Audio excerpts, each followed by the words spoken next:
A couple years ago, I talked about the first Valkyria Chronicles game and went on a little bit of a rant. Fantastic, they turned it into a garbage action RPG. Why, Sega? Why? Well, that game released and was a complete bomb as expected. I thought it would be the last time we would see the Valkyria name, and that we would never again have another main series entry in the franchise.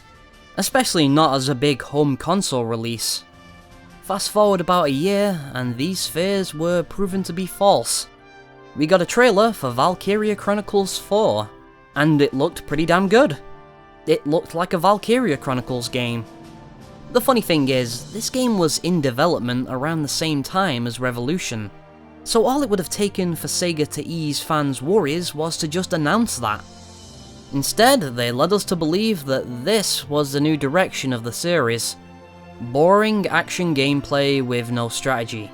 An incredibly uninspired setting with a lot of needlessly flashy coats. I could barely play more than 3 hours of this game, it's so boring. The only reason I'm talking about it now is because I can't see myself ever reviewing it on its own. It's not good, don't play it. Valkyria Chronicles 4, on the other hand, blew me away. It's fantastic. Okay, so before we proceed, I want to make something clear. I never played the third game because of the obvious reasons, and I didn't really play much of the second game either. But that doesn't matter too much because 4 feels more like a sequel to the first game, and there's a few reasons why this is. The PSP games were intended for a Japanese audience, which is why we never got the third game. 4 is trying to appeal more to the Western fanbase, and I think they realise that most of those never played the PSP games. We're no longer following around a bunch of teenagers at an academy.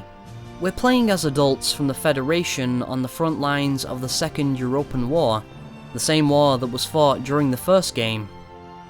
I already explained much of the gameplay in my review of the first game, and this game isn't terribly different, but I'll go over it again. The gameplay is turn-based, and you have a set amount of actions each turn, called command points. You can use these actions to individually move around your troops. Each character you use has a certain amount of movement, and can only perform one action per command point. The more you use the same character within the turn, the more their movement will decrease, preventing you from advancing too far with that character. It's all about strategic placement of your infantry and tank. Figuring out the best ways of using your tank to advance the infantry and capturing enemy bases is what most of the missions boil down to. Commando! Commando! I love this gameplay in the first game because it had you thinking like a commander. There's so many variables at play. You have to advance and complete the objective, but you also have to keep your troops safe. You had to think about defense. You had to assess which enemies were the biggest threats, and you had to figure out which class of soldier was best suited to dealing with them. Scouts, shock troopers, lancers, snipers, or engineers. However, there was something missing from the first game that held it back. For one, it felt a little too easy to advance your troops once you were able to buff their defense. I think I may have mentioned this back in my old review. Scout rushing was a common tactic. So jump forward 10 years and we have the fourth game. It has all of the things I just mentioned, but a little extra glue to hold it all together. This glue comes in the form of the new Grenadier class, which is such an essential part of the game balance now that it might be difficult going back and playing the first game. The Grenadier feels like it was designed to stop you from scout rushing enemy bases. If this game can be compared to rock, paper, scissors, the first game was just rock and paper, and you were the paper. But the Grenadier is the scissors, so now paper isn't quite as overpowered and you're forced to consider rock. I think that analogy makes sense. What I'm trying to say is that certain classes were designed to deal with others and are in turn weak against others.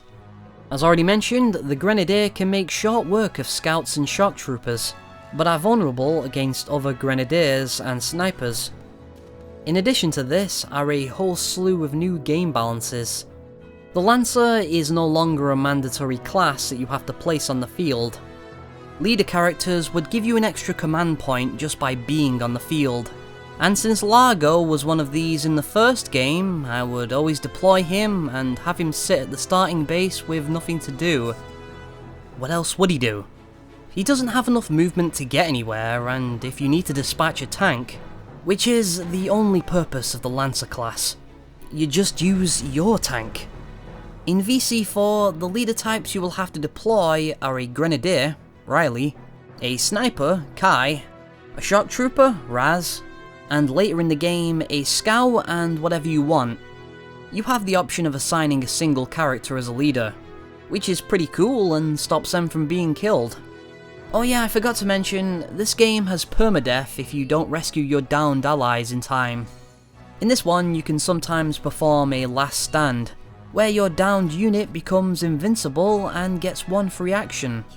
It's pretty cool, but did you know you could use this to rescue other downed allies and yourself? Blew my mind when I figured that out, I just thought I'd mention it. Although, if you're playing this game properly, you won't have many downed allies. And you better not let any of them die. Especially Vancy. So, is the Lancer and Sniper class still mostly useless like they were in the first game? Not at all. The new SP mechanic helps get around their limited movement range. A leader character can order 2 other characters to follow them at least once a turn, so you can have a scout move around the Lancers, Snipers and Grenadiers at no extra movement cost. This is insanely useful, as you might imagine. Not only this, but we also have a new vehicle in the form of the APC, which can carry around soldiers on the battlefield. It's weak and only has a machine gun, but it gives you a lot of tactical options. So now that the game has addressed their limited movement range, is the Lancer class any good? Well yeah, but they're still mostly useless and made redundant by the tank in a lot of cases.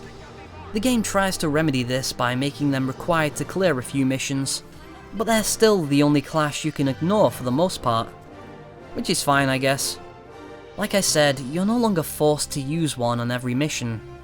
Some other nice balances include the tank only using one command point, the snipers having interception fire, and anti-tank interception fire. Good changes I can't take issue with. The tightly constructed gameplay of the first game has been made even better. There really isn't that much to complain about, it's just really damn good. Sometimes you get stuck on sandbags and slightly elevated ground, and there's a lot of reused music from the first game, but these are more nitpicks.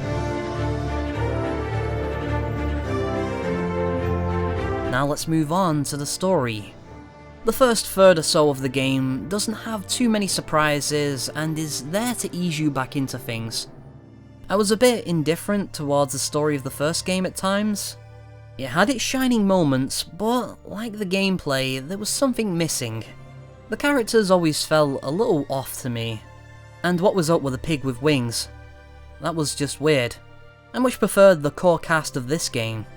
Everyone gets pretty decent character arcs and are incredibly likeable.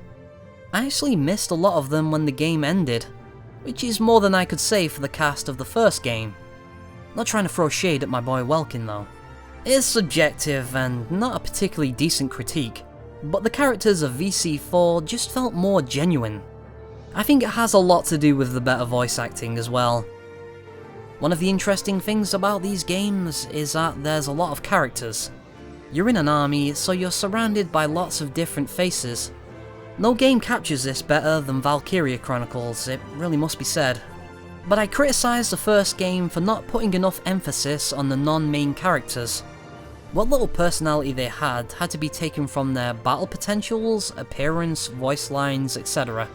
I also praised the first game's DLC for fixing this, and giving these characters actual scenes where they talk and do stuff. If only there were more missions like that, I said. Well, that's exactly what we got in the fourth entry. The squad stories are small, self-contained stories with a single mission. They follow 3 characters each and cover the entire roster. I mean sure, they're not all stellar stories, and some of them are kinda stupid, but you get scenes with all of the characters. They act kind of like social links in a way. Once you do their story, they'll go through a bit of character development and learn new potentials. Potentials are perks that can randomly activate in battle for stat buffs and what have you, but you can also get negative ones that do the opposite. I was quite the fan of Vancy, but she starts with a potential that pretty much makes her useless. The turn just ends abruptly. Fortunately, this is replaced with a better potential when you do her squad story. Fine, I'll get serious. My drunk waifu is now really good. So the first third of this plot isn't too surprising if you played the first game.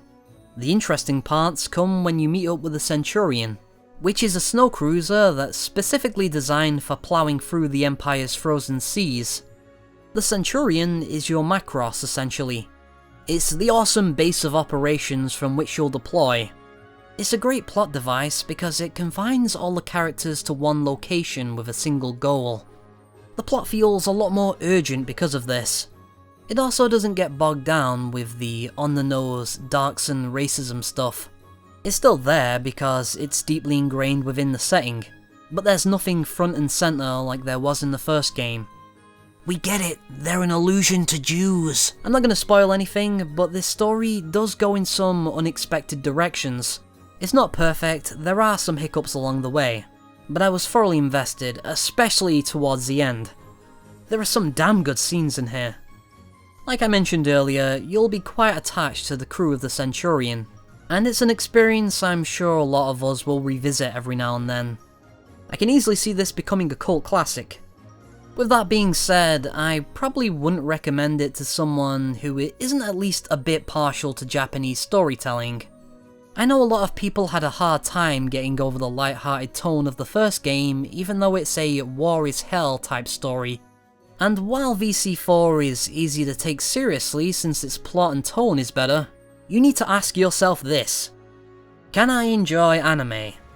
Not just anime, but anime that's dark and gritty one moment, and having silly fan service moments the very next. If you're like me, that kind of stuff is ingrained into your brain at this point, so you won't have an issue. But I know the usual suspects will probably have a hard time with it. Man, the man is killing us, man! Anyway, I love this game, and it's a great return to form. You could argue that it plays it a little too safe and similar to the first game, but after Revolution, that's probably a smart move. And yeah, it's overall better than the first one.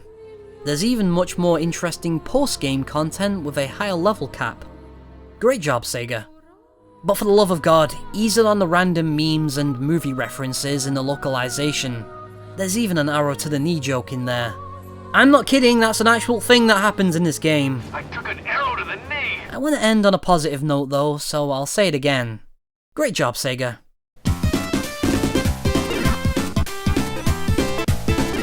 A special thank you to my patrons: Lara, aka I'm a Maid, Mr. Clonum, and Dylan the Night Owl. Please check out their links in the description.